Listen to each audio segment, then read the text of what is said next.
Hey guys, my name is Amber Rutherford. I am 27 years old. I am a second degree black belt in karate and Shotokan. I am currently on the AAU USA Karate National Team. I'm on Team USA for WKF, and I'm also on Team Revolution, sponsored by Century for Sport Karate. What first drew you to martial arts, and how old were you when you started? So I was 10 years old when I started martial arts. What drew me to martial arts is, for starters, I was the only child. So being the only kid in the house, you want to have an activity. I was Yeah. doing multiple sports, but nothing really clicked. Hmm. The benefits from being the only child also comes with, being catered to and, sheltered a lot by your parents. And I just remember being in school, I had a hard time since I have gotten things easier than most kids who had siblings um, or who had it rough growing up. I had two parents who worked really hard, and they pretty much got me the things that I wanted, and I haven't noticed that as a kid. Because when you're a kid, it's just like you're just living.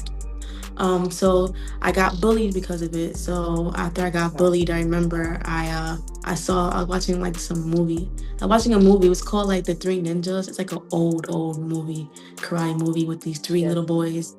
It was like before Home Alone. I called it like the karate version of Home Alone when they like came up with like traps and stuff for the house. So I always was like, oh, it looks so cool. And then I saw like this karate commercial. It was Tiger Showman, actually. It was on TV, and I was like, no, I want to do karate and I get to be a little bit more tough.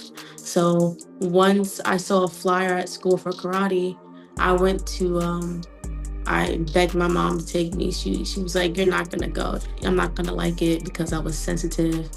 Um, and then I was like, "No, I want to be more strong and tough, stand up for myself." So when she took me, I remember it wasn't Tiger Showman. I was like let down. It's just not what I asked for. It was like an actual like karate do, karate school. So I was just like, what is this? So once the class started, I saw one of my friends now.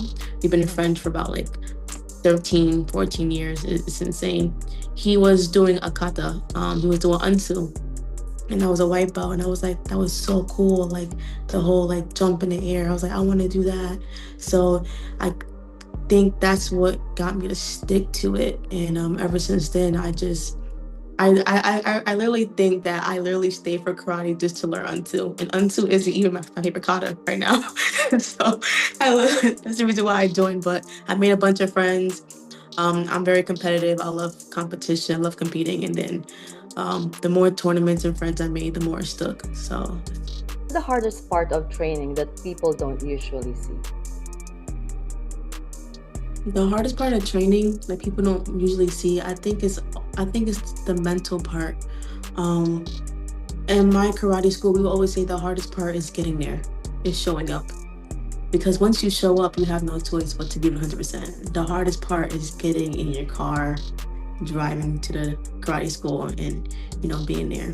And it's all mental, because even though that you have dreams and you want to be a champion, on some days you're like your mental, we call them ants, anti-negative thoughts. They kind Mm. of get into you, and I'm gonna stay home, watch a movie, I'm gonna go out with my friends, or I'm tired, I'm sore. So that kind of gets into your head where you just want to relax, but then sometimes you have to have that motivation. Or I will look on Instagram, or I'll be on Facebook, and I see my friends. They're in the gym, they're working out, and I'm like, okay, I have to do this because they're doing it, and I have to be reminded, because since I'm so competitive, what we say in our school is, don't let your competition outwork you. You want to do the things that they're not doing. So if you want to stay at the top, you have to be willing to do things that they're not doing. Because once you're at the top, there's always someone that want to bring you down. So you have to keep being Mhm. consistent just to stay there. How do you mentally prepare? Because you mentioned something about like the hardest part is the mental preparation for it. So is there any do you do any special mental prep for that? I just remind myself why I'm even doing this to begin with. Because the average person could do karate. There's two types of karate people. There's people who do karate as like a hobby, and there's those who take karate very serious and they want to do it competitively. So I just remind myself why I'm doing what I'm doing. So whenever I have like those bad days and I don't want to do anything, and especially like I said, when I go on my phone and I see like my friends training, I have to remind myself like I've gotten this far because I haven't stopped. So it's like we have to keep going. And ever since then, I just keep telling myself, no, you want to be a champion. This is what you worked for. Keep going. And then that usually gets me to work hard or just to get my foot out the door. Yeah. What drives you to keep pushing your limits even after success? I was just having this conversation the other week, Oh yeah. especially with my coaches, pretty much for everyone, because I have reached a good amount of success, and there is a part of me that's ready to slow down and say, okay, I'm finished. But I have a lot of people saying, no, like you're on top, just keep going. You're already there. Why not just keep going? And it's like the older you get, because I'm 27, so No I'm like, way. yeah, You don't look like I don't I look thought oh my it. god. I thought you're like what, 19, 20, like my daughter. No, no, I get No. that a Oh lot. my, I get that a lot. you look so So young. thank you. So I'm like, I'm 27. I'm like, so it's like I have a boyfriend, and then I work. I'm also an educator. I work in the middle school, so I have a life outside of karate. So to Mhm. me, it's like I have a personal life, and then I have like my karate life. So I'm not as young as these 18, 19-year olds who could just make their whole life about karate, because now I have to like really, really like build my own family, my own life, and etc. But we did talk about it, and so it's like I have like 2 more years in the bag. I told him, I said after 2 years, I gotta hang up the towel. Cause I always told him, and my mom always told me, she was like, it's better to retire when you're on top. So he was like, it's better to leave when you're on top and you're successful than keep trying to chase these young kids who are 18, because I'm getting exhausted. I'm like, guys, like these 18-year-olds are fast. I'm like, I can't keep up with them. They're making me feel like I can't. Like they're here, then they're there. We're sparring. I'm like, yeah, it's time. I need like a different division. It needs to stop at like 25 and then have a 25 up. That's what I said. But um there's one thing I said in like a century martial arts video 2 years ago.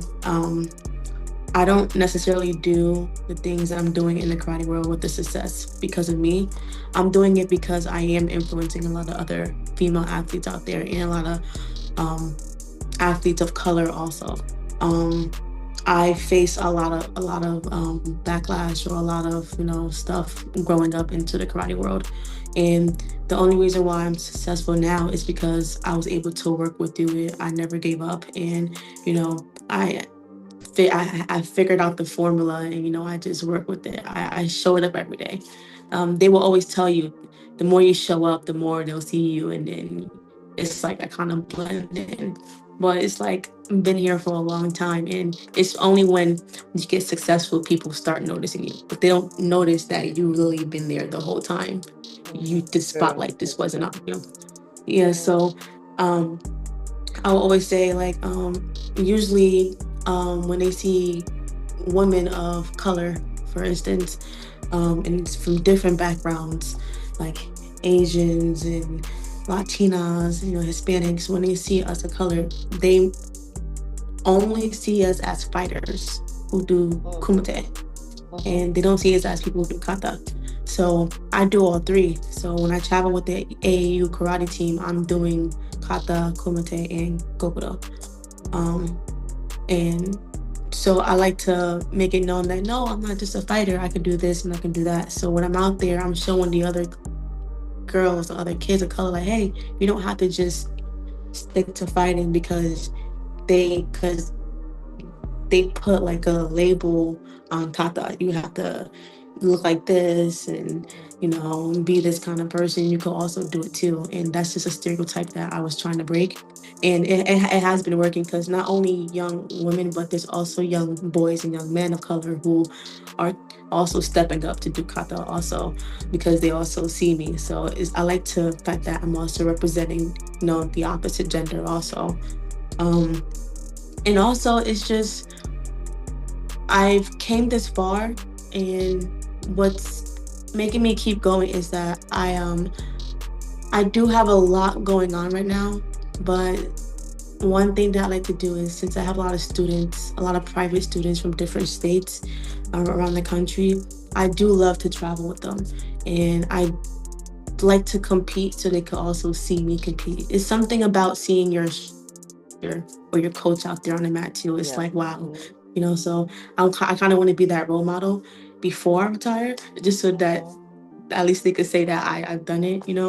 And right now I'm just enjoying it. And it's Mm-hmm. like, am I still taking it serious? But right now I'm also having fun. I think when you're younger, you take everything serious, but the older you get, you start to relax, you start to enjoy the Mm-hmm. moments and the memories, and because you also know it's about to come to an end.